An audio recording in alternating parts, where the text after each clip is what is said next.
Support for this podcast and the following message come from Fidelity Investments, taking a personalized approach to helping you grow and protect your wealth. Learn more at fidelity.com/wealth. Fidelity Brokerages Services, LLC.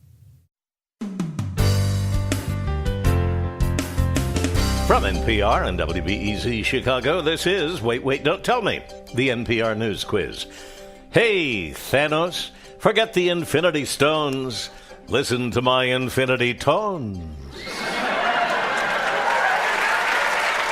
I'm Bill Curtis, and here is your host at the Chase Bank Auditorium in downtown Chicago, Peter Sagal. Thank you, Bill. Thank you, everybody, so much. Thank you for being with us. We have a great show for you today. Later on, we're going to be talking to Laird Hamilton, legendary surfer, fitness model, lifestyle, and exercise guru. Basically, his job is to be cooler than you. But first, we wanted to commemorate the third anniversary of one of the greatest events in NPR history.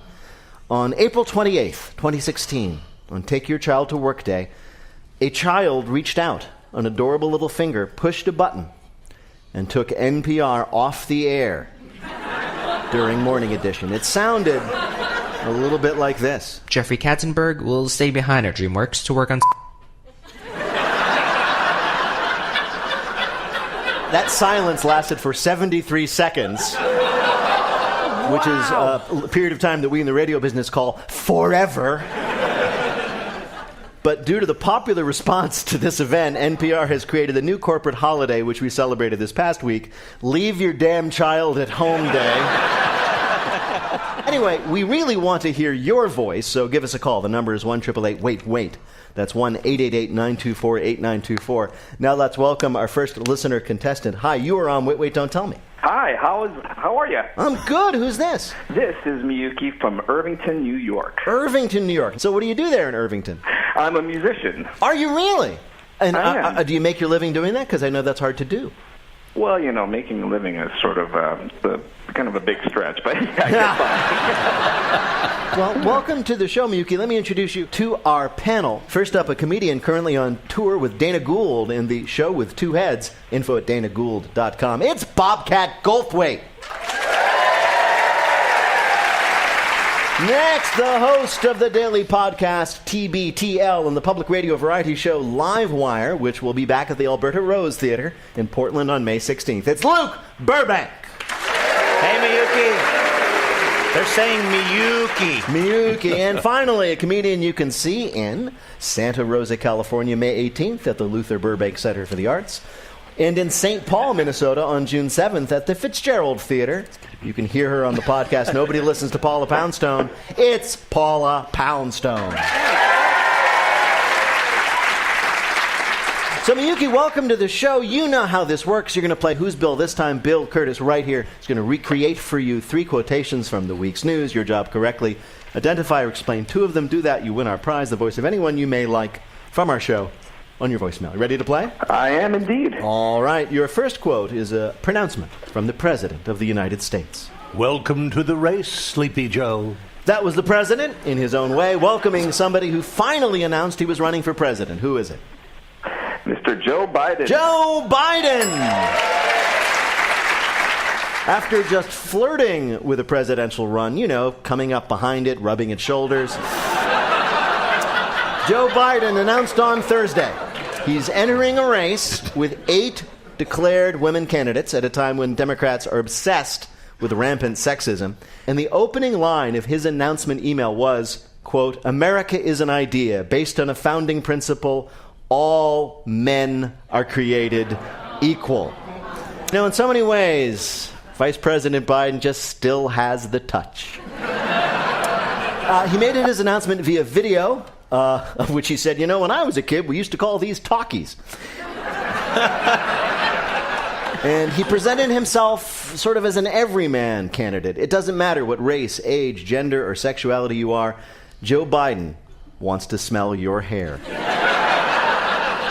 Did you see the non-endorsement that Obama released? No, what did he do? It was just like, I hear my good friend Joe Biden wants to be president. Like it was really non-committal. It was like if your friend asked you to come over to like their candle party. Right. Like you have to go, but you really want to leave with a maximum of 2 candles.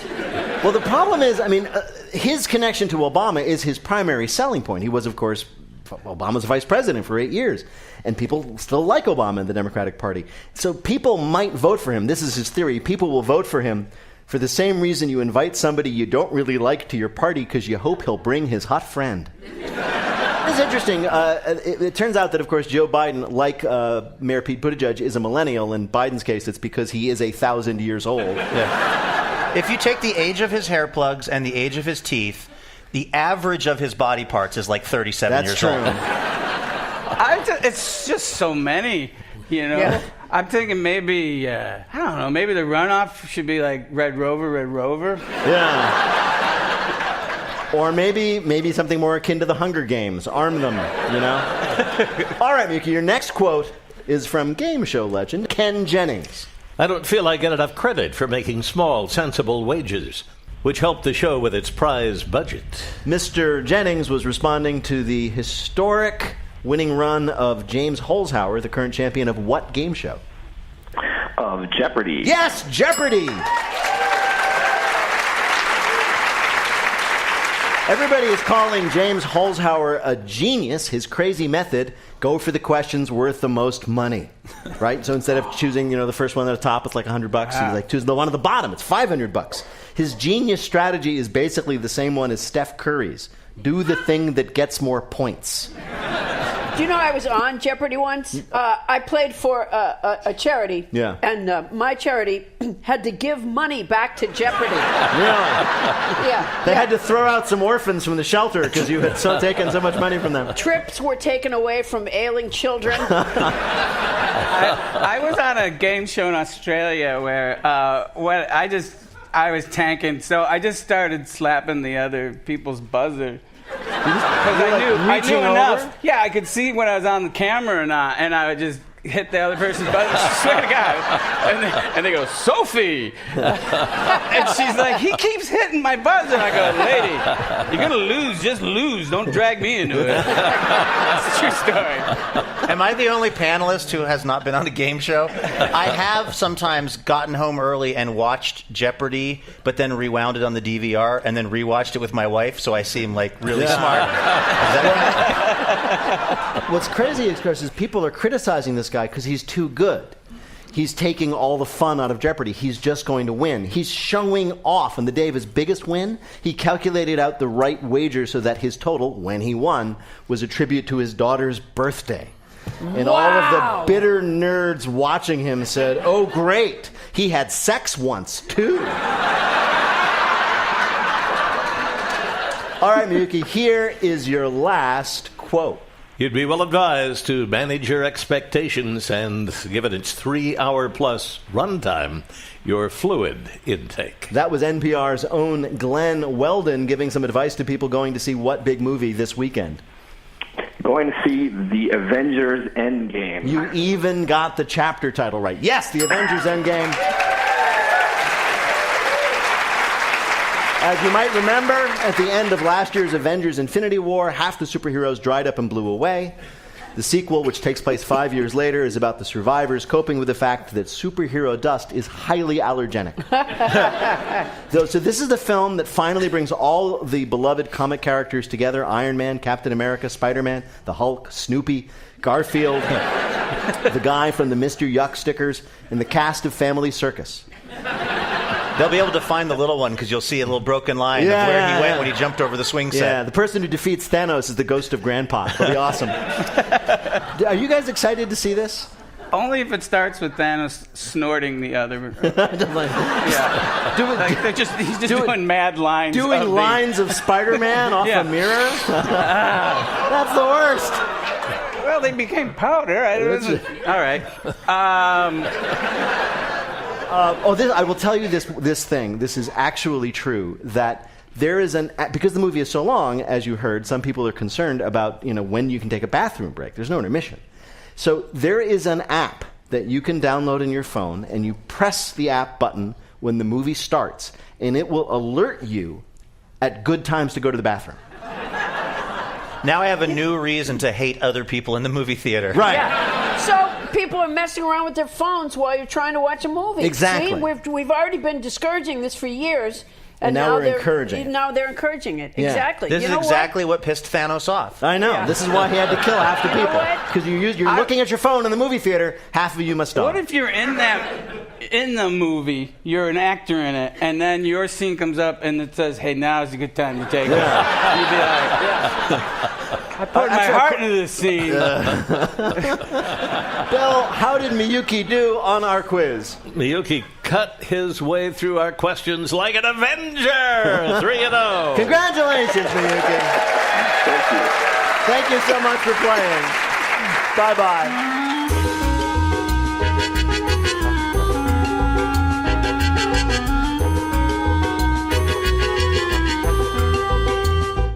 Right now, panel, time for you to answer some questions about this week's news. Paula, we've got a bargain for animal lovers like you. A rare bird called a cassowary is being auctioned off in Florida. Yes. The bird's previous owner no longer can care for the bird. Why? Because the bird killed him. That's exactly right. The cassowary is a flightless, but apparently not murderless bird. It was described by the Florida medical examiner, and this is real, as having, quote, no sense of humor. It killed its owner 2 weeks ago. There were no witnesses, but neighbors reported hearing the bird saying, "Say flightless again, I freaking dare you." Now, you probably don't know what a cassowary looks like. But to picture it, imagine a slightly smaller version of an ostrich, but this one can jump up to 7 feet in the air. Oh, my gosh. It has a 4-inch long razor-sharp talon on each claw. Oh, and when my it God. buries its head in the sand, it comes back holding a gun. They say, despite everything, this cassowary will make a great pet for a while. And Mother's Day's coming up. That's true. Sure. Right?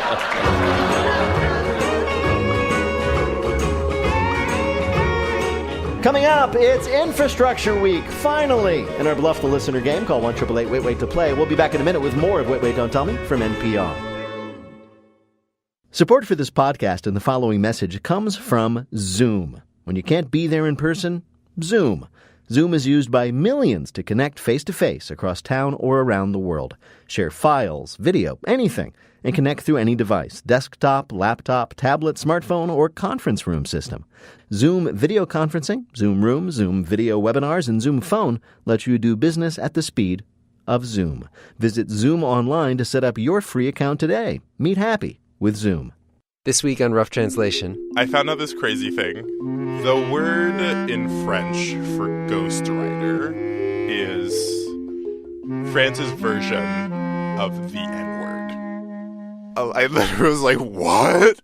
that story this week on Rough Translation. Take a listen.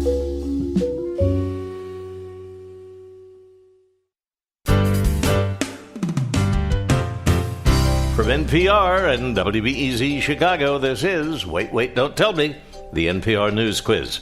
I'm Bill Curtis, and we are playing this week with Luke Burbank, Paula Poundstone, and Bobcat Goldthwait. And here again is your host at the Chase Bank Auditorium in downtown Chicago, Peter Sagal. Thank you, Bill. Right now, it's time for the Wait, Wait, Don't Tell Me Bluff the Listener game. Call 1-888-WAIT-WAIT to play our game in the air. Hi, you are on Wait, Wait, Don't Tell Me. Hi, this is Lacey Smith from San Antonio, Texas. Oh, San Antonio, we discovered, is a fabulous town. I mean, I had heard it, but it was one thing to experience it. It's wonderful. There's lots of culture and lots of wonderful places to eat. Yeah, and what do you do there? I am a event planner and a stay-at-home mom. I have an 11-year-old and 3.5-year-old triplets. Wow. Whoa. Wow. I get that reaction a lot. Yeah. You're an event planner professionally, so do people expect that your kids' birthday parties are just going to be absolutely fabulous with, like, caterers and elephants and stuff like that? I sure hope not. I'm the cheapest mom there is. Hey! There we go. Lacey, it's great to have you with us. You're going to play our game in which you must try to tell truth from fiction. What's the topic, Bill? Our crumbling infrastructure to the rescue. Isn't it terrible when you want to jump off a bridge because you're depressed about our nation's infrastructure, but you can't find a bridge that's safe enough?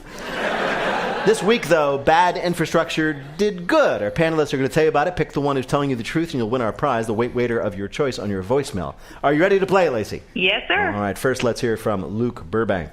The McMaster's Dam, located on the Columbia River near Umatilla, Oregon, has certainly seen better days. A series of cracks and fissures that were years overdue for repair ruptured last month, creating one long horizontal gash in the dam through which a steady wave of water has been gushing day and night.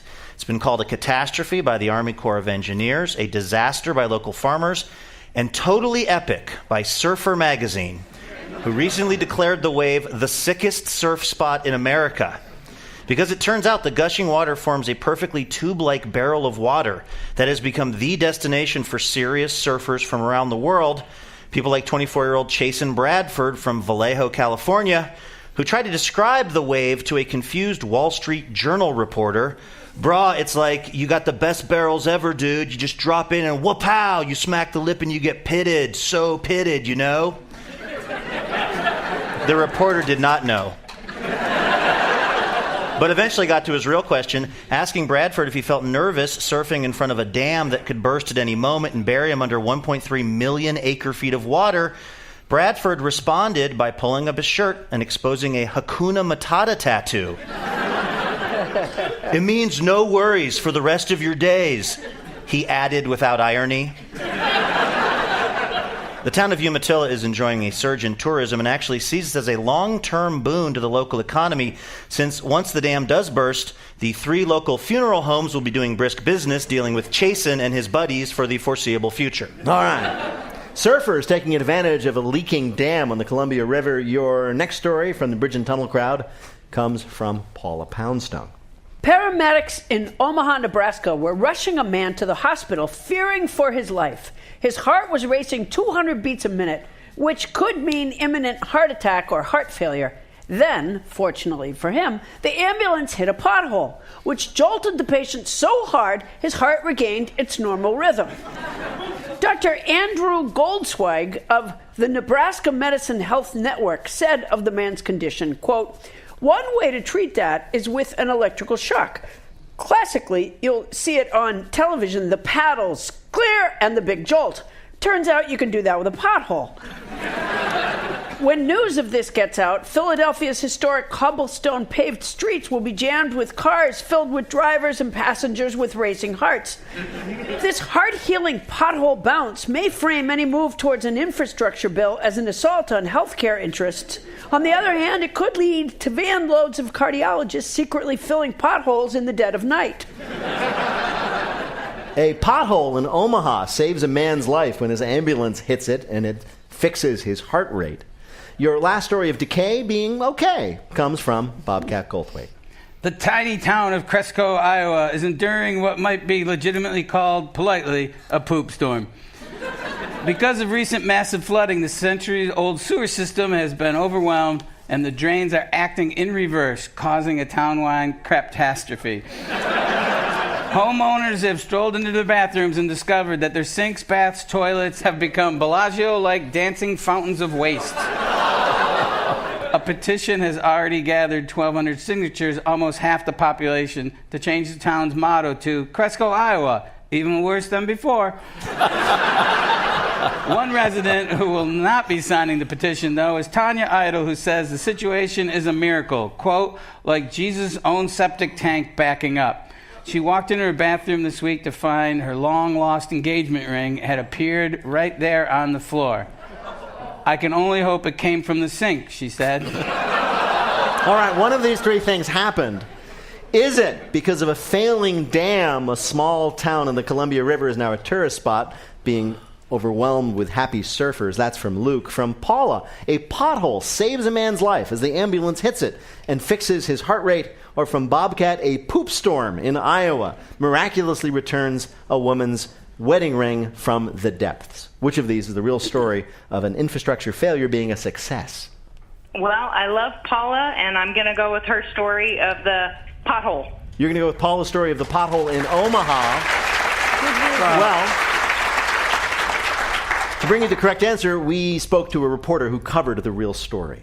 While en route to the hospital, they hit a pothole, and the jolt returned that patient's heart rate back to normal. There you go. That was Kelsey Stewart. She was a reporter for the Omaha World Herald. Congratulations, Lacey. You got it right. You earned a point for Paula, of course. You have won our prize, the voice of your choice on your voicemail. Thank you so much for playing, and congratulations. Thank you so much. Thank you. Take care.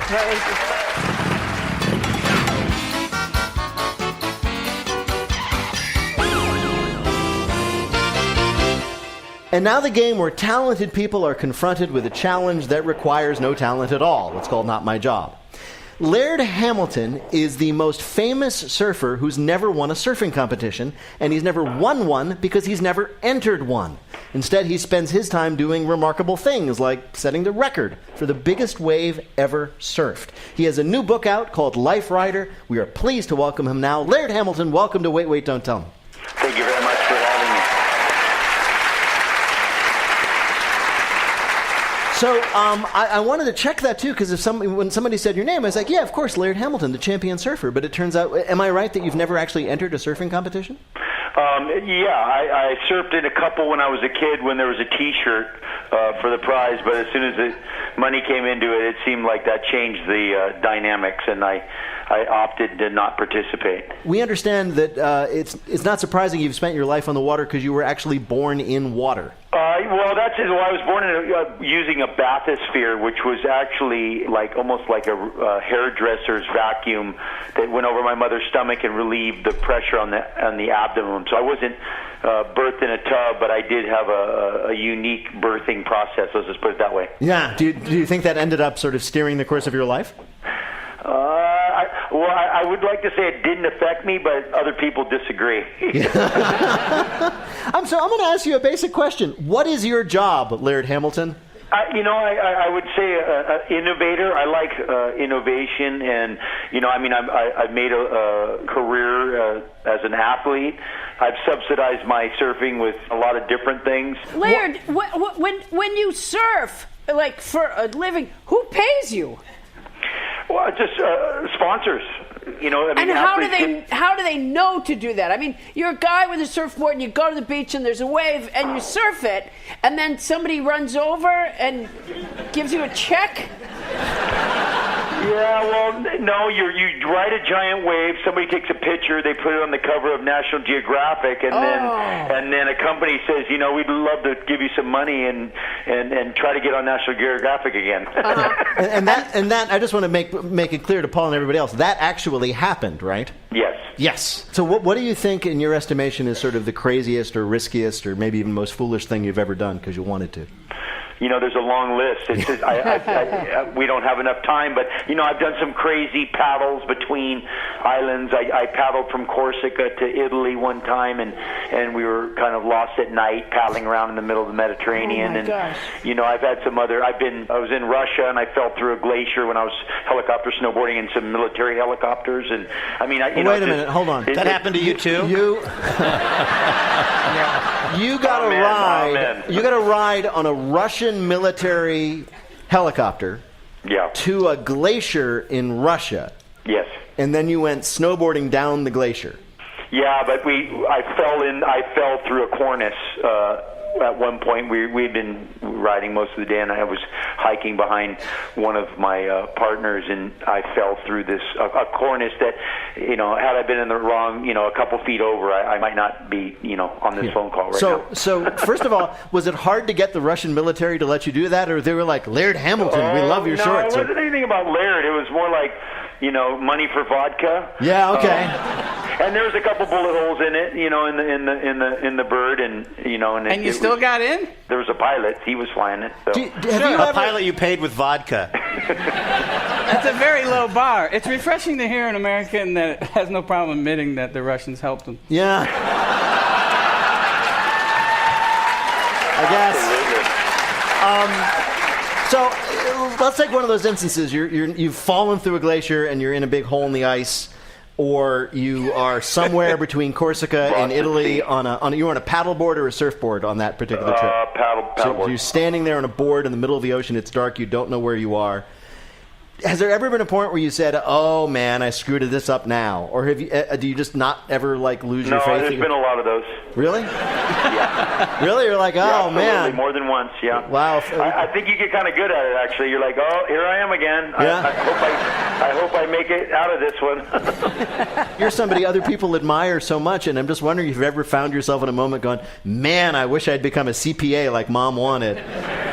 Well, yeah, never that. I think, you know, let's not go crazy.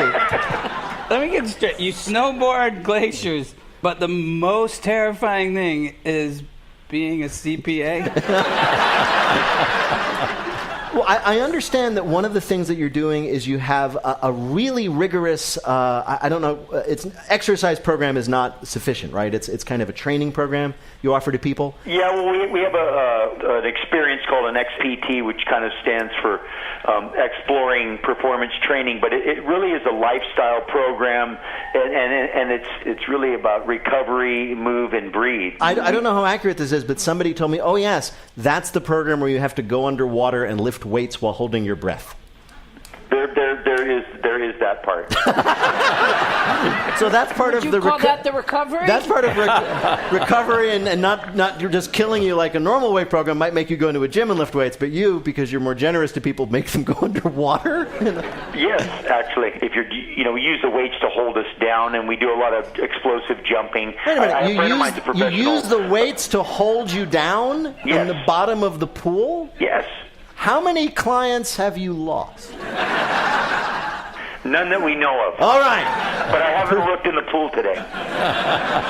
Well, Laird Hamilton, it is a pleasure to talk to you. We have invited you here today to play a game we're calling Championship Channel Surfing. You, of course, are a big wave surfer, but from everything we know, you're probably not very good at America's favorite kind of surfing, channel surfing. We're going to ask you 3 questions about terrible moments in television history. If you answer 2 out of 3 questions correctly, you'll win a prize from one of our listeners, the voice of their choice on their answering machine. Bill, who is Laird Hamilton playing for? Evan Hansen of Princeton, New Jersey. And they've got a big surf scene there, so I'm sure he's a fan. All right, here we go. First question. There was once a failed cable channel called Genesis Storytime. Didn't last very long. It was created just for kids. What programming did Genesis Storytime offer? Was it A, it reenacted other cable TV shows like The Sopranos and Homeland, but with puppets and clean language? B, it was just a series of still images of pages from children's books so that a parent could sit and read the TV to their kid? Or C, it purported to teach kids, quote, real life skills, such as asking people out on dates and cures for hangovers? I think I'll go with B. You're going to go with B. You're right, Laird. You nailed that. It's a very weird idea. You'd turn it on, there'd be a page of a kid's picture book. You'd read the page, and after a short period of time, it would switch to the next page, and you'd read that page. Oh, it's awful. Didn't last long. All right. Next they make books, yeah. Yeah, it's true. They have those. You don't have to plug them in. Next question. There are some shows that have come and gone very, very quickly, as in which of these? Which of these shows appeared only to disappear almost instantly? A, Fox's Who's Your Daddy? A game show in which an adult who'd been given up for adoption guesses which of the 25 men on the set is their father. B, PBS's trigonometry teaching educational comedy show Cosine-Feld. Or C, NBC's crossover experiment Law and Order and Frasier. I'll have to go with B again. You're going to go with the trigonometry teaching educational comedy show Cosine-Feld. What's the deal with hypotenuse? No, I'll go with A. You're going to go with A. You're right, of course. And this is all true. If you guessed right, you got $100,000, at which point your dad suddenly took an interest in you again. All right, last question. If you sit there and channel surf long enough, you'll end up on the home shopping channel. Yes. That can make sometimes for unexpectedly memorable viewing. Which of these actually happened on the home shopping channel? Was it A, after a host whacked the blade of a samurai sword on the counter to show its strength, the blade snapped and stabbed him in the chest? B, a man showed off a photo of a moth taken by the camera he was selling, but then for a full minute referred to the moth as a horse? Or C, a woman selling jumper cables decided to show what happens when you switch the cables in the car battery, setting the battery on fire.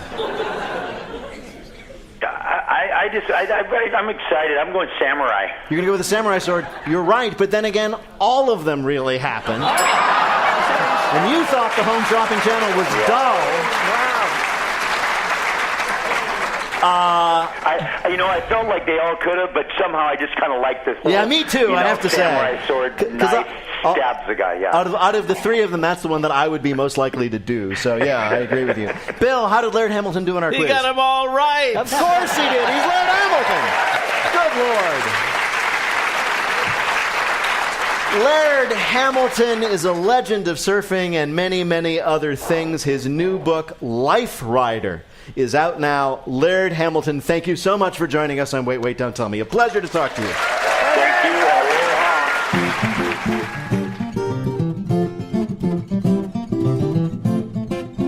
In just a minute, Bill ties the knot and brings all his baggage in the Listener Limerick Challenge. Call 1-888-WAIT-WAIT to join us on the air. We'll be back in a minute with more of Wait, Wait, Don't Tell Me from NPR.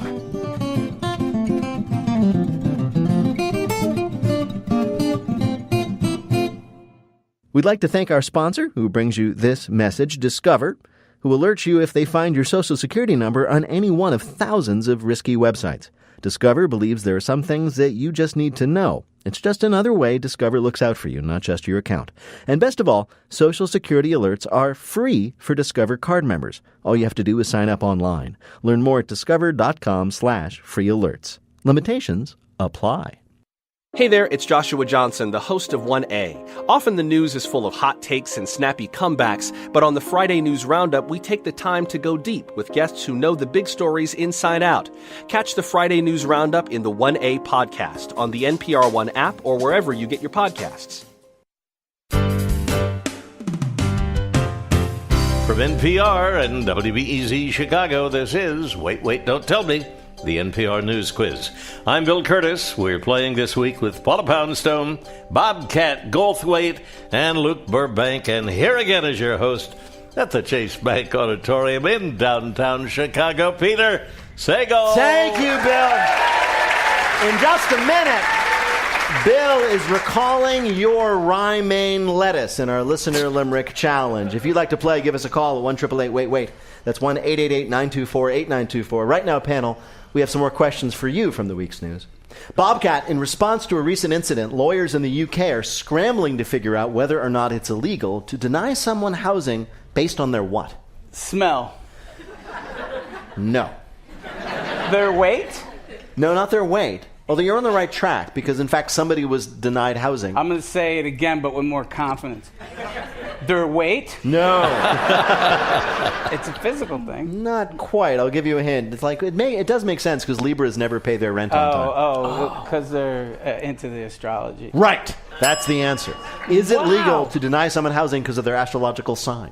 Is the question. Gee, that's so that absurd. was happening? Yeah, it happened. A woman responded to a potential roommate and rejected her, saying, quote, "Her main concern is that you're a Capricorn." But so she still wanted to live with this person? Well, apparently the woman was That is such a Capricorn move. It really is. I mean, honestly. They're so stubborn and argumentative. But I'd be like, you're a nutball. I don't want to live here. Yeah. Well, wait a minute. Before you get upset, it would be great if that's what discrimination was. No jugglers welcome here. People who clap after planes land need not apply. That's a pretty solid one. Yeah, you don't want any of those. I wouldn't live with The courts are going to side with you on that one, Yeah, I I think, think actually. so. Bobcat, Hooters has long been known for the waitresses in tight shirts and hot pants, but they're now looking to extend their brand. They've opened a new chain of restaurants specifically designed for whom? For Mormons? It's schlongies.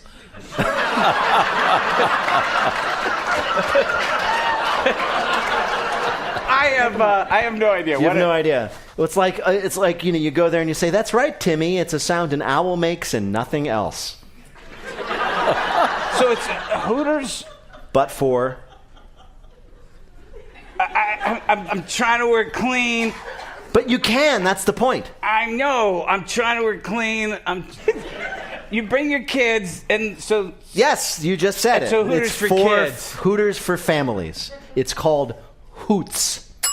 So Hooters, as we know, is the restaurant that is usually known as a great place for very sad dads to stress eat while sitting near boobs. But they're starting a new family restaurant chain called Hoots, and they've done a very good job. They've even removed the nipples from the two O's on the sign. You know, it's not necessary. I used to take my kids to Hooters for Mother's Day. Mother's Day? I like the whole Hooters thing. It's just like, I want to objectify women, but I don't want to go to a strip club because those are dirty. It's just such a strip club with training wheels. Pretty much. So this is to basically get your kids used to the overall Hooters environment. Well, no, I should say. So that then they, when they're of age, will feel very comfortable at a full-on Basically, Hooters. they're trying to, so Hooters is staying true to its menu, serving up wings and burgers, but the emphasis on breasts will be shifted away from leering at them and towards nursing infants. In fact, the menu offers 3 kinds of milk, chocolate, 2%, and prepared tableside.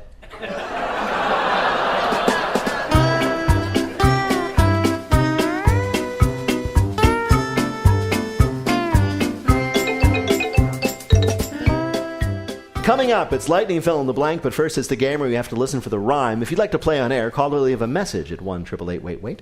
That's 1-888-924-8924. Or click the Contact Us link on our website, waitwait.npr.org. There you can find out about attending our weekly live shows here at the Chase Bank Auditorium in Chicago, and our upcoming shows at the Mann Center in Philadelphia on June 27th, and at the Blossom Music Center in Cuyahoga Falls, Ohio, on July 18th. And if you think our show would be better if you were the star, check out the Wait Wait quiz on your smart speaker. Just say, open the Wait Wait quiz, and Bill and I will be there to ask you questions about this week's news in your very home. You could even win one of our voices on your voicemail. Hi, you're on Wait Wait, Don't Tell Me. Hi, this is Sonia calling from New Orleans, Louisiana. New Orleans, one of my favorite places on this earth. What do you do there? So I actually work in Mississippi, but I'm an educator making curriculum for high school students all about sea level rise. Really? Good for you. Which is an issue. I mean, people down where you live in the far south delta, you can't really argue about sea level rise because it's basically sloshing at your ankles, right? Yeah, that's right. It's definitely something to every coast in even the interior of the United States. Do you think there's any chance that we here in Chicago will have oceanfront property? Because that would be pretty cool. For us. Not. Well, welcome to the show, Sonia. Bill Curtis is going to read for you 3 news-related limericks with the last word or phrase missing from each. If you can fill in, of course, the last word or phrase on just 2 of them, you'll win our prize. Ready to go? Yes. Here is the first limerick. With my veil through the pre-check I'm heading. The best man's late flight we are dreading. Still, Terminal 3 is the right place to be. Southwest is the theme of our... Wedding! Yes, wedding! If you've ever gotten off a flight with a dry mouth while also having to pee and thought, gee, I wish I was getting married right now, then take a tip from a couple who got married at a baggage claim in the Cleveland airport. Don't laugh. Have you been to Baggage Carousel 6? It is the Paris of Ohio. The couple chose to get married at the Southwest baggage claim because they met there 12 years earlier, and Southwest, charmed by this, promised any day now that their bags will show up. No, that's not true. What is true is that Southwest donated airline snacks for the reception. Oh, jeez. And as a treat, even let the bride and groom have a full can of soda. Sadly, however, because they checked in late, they weren't able to stand next to each other. All right, Sonia, here is your next limerick. The collapsible screen I'm remolding. Now the shards of my phone I'm beholding. This phone isn't smart, 'cause it just breaks apart. Like a map, it just can't handle... Folding. Folding, yes! Samsung is delaying the release of its highly anticipated Galaxy Fold phone, which has a foldable screen. Now, it's true the screen has a tendency to break, but it only happens if you fold it. It breaks, by the way, in the bad way, where your screen doesn't work, and not in the good way, where you get 2 smaller phones you can share with a friend, like a Kit Kat. The phone was expected to retail for $2,000. You may be thinking, wait, isn't that just really an expensive flip phone? No, because flip phones worked. They were the folks that had the exploding phone, phones, yeah. too. So I'm just wondering, is this the same, engineer? Is he coming in? They're like, What do you got? I know the exploding phone. That was all me. My bad. Folding phones that break. Boom. Here is your last limerick. I ran from the gym for a quick snack. I skipped crunches, but doctors can fix that. I've neglected my abs, but there's no excess flab, 'cause a surgeon is sculpting my... Six-pack, yes, very good. This week... That's good. This week, the American Society of Plastic Surgeons unveiled a new technique called abdominal etching, where they sculpt your belly fat into a six-pack. Finally, a simple, painless way to get rock-soft abs. The procedure requires multiple follow-up visits and for the patient to wear foam dressings on their stomach for weeks to keep the etchings in place till they set. So if you think a tight corset pressing into your belly fat for weeks is better than going to the gym, you're right, it really is. Have you seen the photo of what this looks like? It's terrible. It's not very convincing. Upsetting. Yeah. Like imagine a six-pack, but all the muscles are just little packets of fat. Yeah. Wait till Laird finds out he could have done that. Yeah. Bill, how did Sonia do in our quiz? Sonia is good. 3-0. Perfect score, Congratulations, Sonia. Thank you so much for playing. Thank you.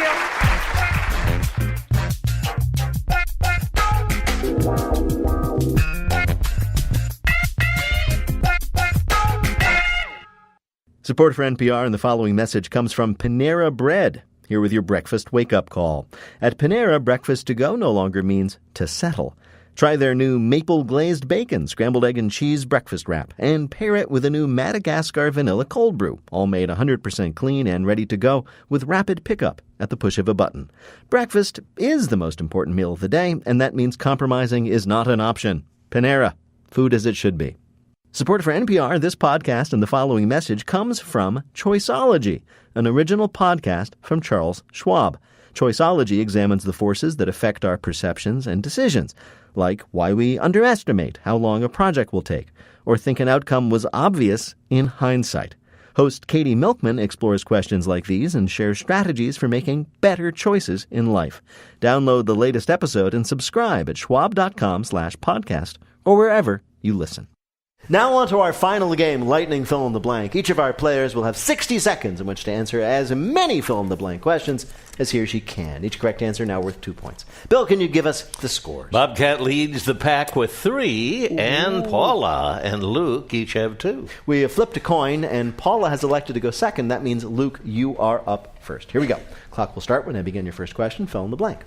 On Tuesday, the White House told officials not to comply with subpoenas from blank. House Democrats. Yeah. On Monday, Nancy Pelosi said there were no immediate plans to start blank proceedings. Impeachment. Right. This week, Kim Jong-un held his first summit with Russian President blank. Putin. Right. On Sunday, the FBI arrested the leader of a right-wing militia who detained blanks in New Mexico. Would-be immigrants. Right. On Wednesday, the World Health Organization said that kids under 2 shouldn't spend any time with blanks. Anti-vaxxers? No, with screens, although... Also smart. On Sunday, the Queen of Blank celebrated her 93rd birthday. England. Right. This week, the president of Liberia decided to work from home after being informed that his office was blank. Full of loose snakes. Exactly right, Luke.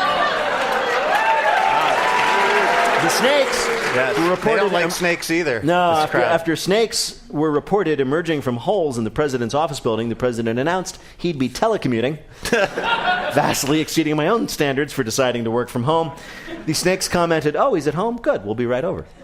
Bill, how did Luke do in our quiz? Very, very well. 6 right, 12 more points, total of 14, way out front. There you go. All right. Challenge. Paula, you're up next. On Tuesday, the IRS failed to hand over blank tax documents before a congressional deadline. Trump. Right. After the release of the Mueller report, a House panel issued a subpoena for former White House counsel blank. McGahn. Right, Don McGahn. According to a new UN report, 1 million species face blank thanks to human activity. Extinction. Right. This week, a movie theater in Tennessee sparked controversy when it removed the movie Hellboy from its marquee and replaced it with blank. Heaven Girl. No. Heck Boy.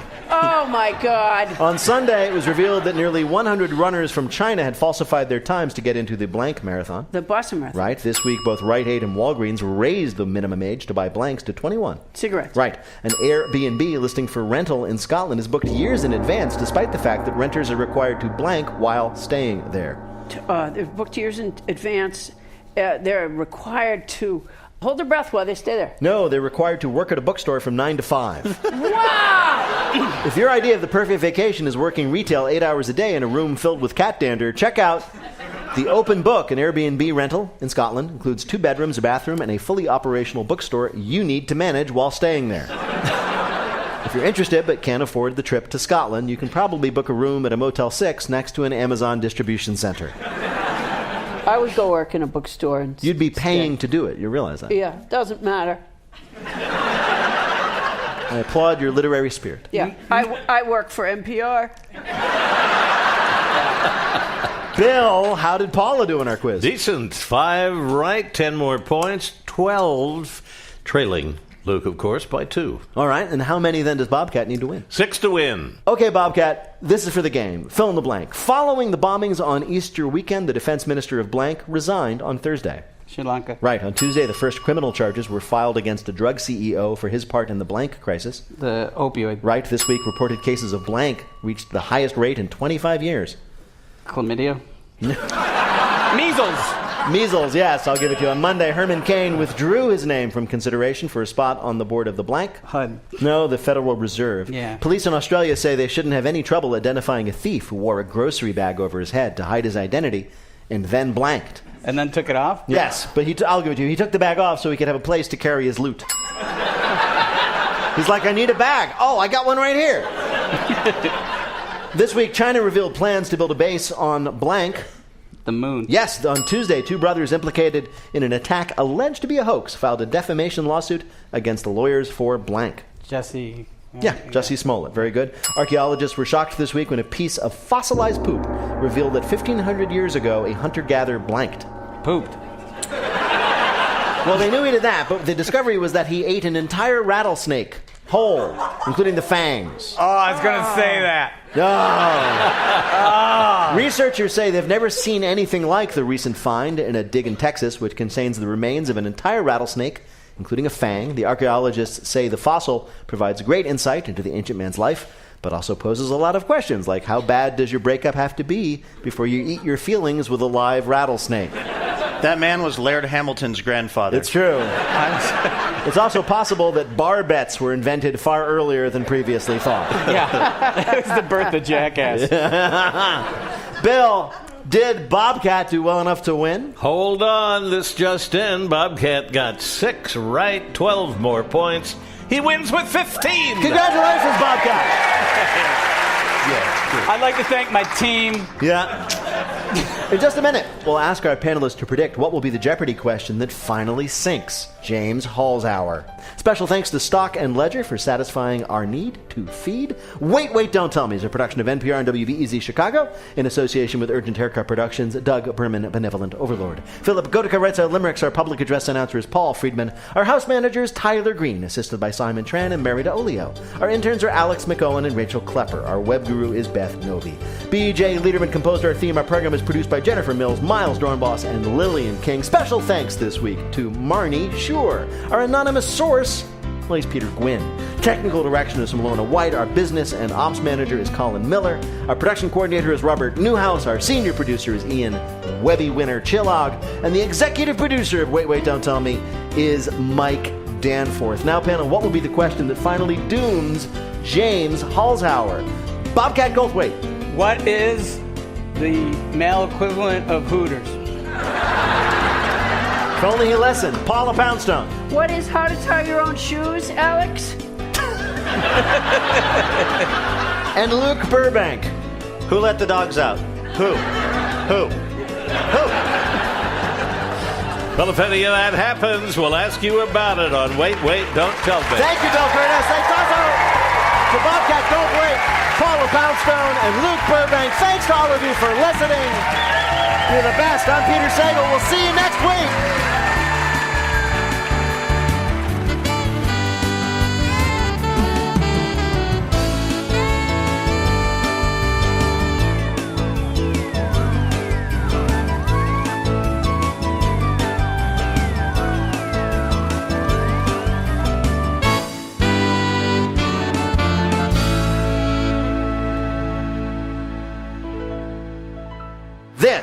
is NPR.